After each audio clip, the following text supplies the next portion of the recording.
ጨነቃ ጠበባት የዳዊት ከተማ የጌታ መወለድ ታምሮ ሲሰማ ወረደ መልአኩ ምስራች ሊያወራ የሕፃኑም ክብር በምድር አበራ። የምስጢር ግሩም ነው ከቶም አይነገር ማርያምም በልቧ ትጠብቀው ነበር።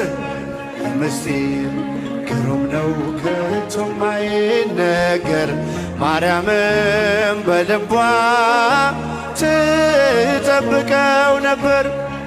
ድንግል ፈጣሪዋን ወለደችው በመጠቅለያ ተቀለለችው። የለምና ስፍራ ለእንግዶች ማረፊያ ግርግም አስተኛችው በከብቶች ማደሪያ።